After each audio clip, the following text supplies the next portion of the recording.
What's more reliable, the VR30 or the VQ37? And also, what's better for modding in the future? You're asking the perfect person, that person that had both cars and both engines. And here's what I have to tell you. You have to watch the whole video to understand the full context. I'm about to say some juicy stuff. When it comes to modifying the car, the VR30 is obviously going to be superior, especially since this car is already twin turbocharged. So if you want a car that's already twin turbocharged right out the box, you don't have to add turbochargers to it.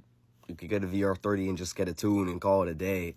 You see superior gains right out the box of a VR30 when you just get a whole tune from a tuner compared to a VQ if you get a tune. A VQ with a tune doesn't really get you that much.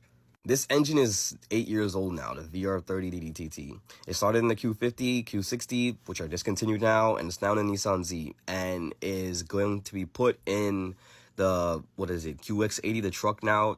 That's going to be having a little bit more displacement. But from what I know, the relation between the VR38 and the VR30 is very abysmal, bro. It's not significant at all when I noticed it. So, yeah, you could do modifications to get them almost similar power, but the power plant of the VR30 is like a whole new spreadsheet that they made for EPA and fuel economy. So, when I looked in the engine bay, I noticed that there's a lot of Renault parts, and it's almost like Nissan had the VR38 and they gave the design over to Renault and was like, yo, can you make a more fuel efficient, optimized car that's very going to be low budget, cheap, to manufacture? And I believe Renault came up with the VR30.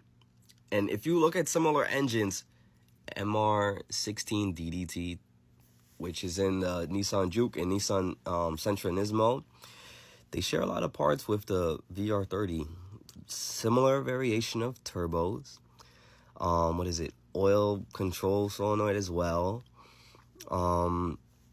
Direct injection. So it's a lot of different stuff. Here's the bad about the VR30, which I talk about in every single video. Some of you guys are really annoyed. This car is direct injection, which means over time that the valves are going to be clogged up with carbon deposits, which is not good for your engine. And it's twin turbocharged.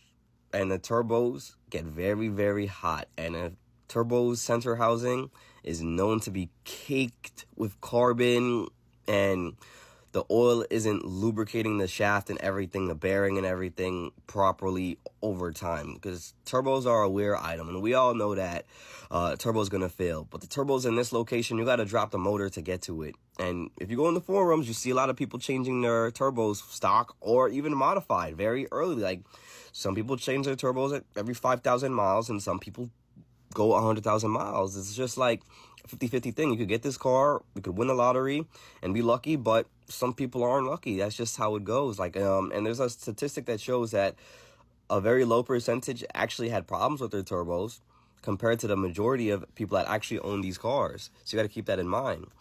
And the way to design this engine, their oil pan keeps sludge at the very bottom of it, so you're going to be picking up sludge back into your oil pump. So that's definitely not good. Like, the way to design this engine is just like, yo, I'm gonna design an engine so it could fail down the line, and you're gonna have to buy a brand new car. That's the way that their mentality was when they really like half-baked this car. I mean, this engine. They half-baked the VR30, and nobody's gonna like it. I'm about to tell you that. That's just the truth. They half-baked it. Now let's move over to the VQ37 VHR. It's a 30-year-old Nissan VQ platform that's been made for 3 decades? Damn. So this is Nissan's best naturally aspirated V6 engine, and it's probably the best naturally aspirated the V6 engine that was ever made, honestly. So this is port injection. Like, the VR30 was direct injection. This is port injection, so you don't have that same reliability factor issues with the valves kicking up and messing with the efficiency of the motor. These don't really have much problems. Like, there may be a problem, but from what I experienced, these cars are able to get beat like a Toyota Camry and not really have much problems down the line. Like, people go over 300,000 miles in a VQ engine and they're chilling. And something that you really need to know, This engine is more relatable to the VR38 compared to the VR30. This engine shares more components with the VR38 than the VQ37. And this was back when Nissan was like doing okay. And then after this engine, everything went up. That's, I could say, that's my opinion on it, bro. I own both cars, and I owned another 37 right after owning a 3.0T, so something I gotta tell you about that.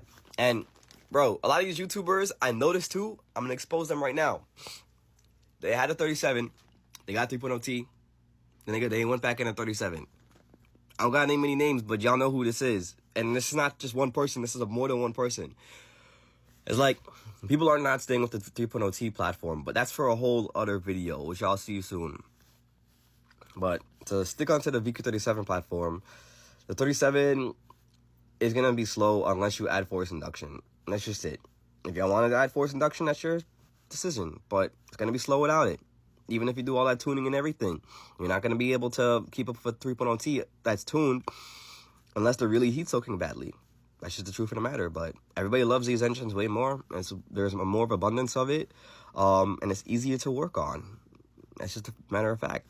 I personally like the VQ more. Not only that it's more reliable, but you can do whatever the hell you want to it. You can either keep it naturally aspirated, or you could add a sports induction kit to it to make similar power as a VR30. And it also comes with that superior exhaust note that sounds almost identical to a VR38 with some headers. So you can make your own decision. My decision, I like VQs more than VR30s. That's just the truth.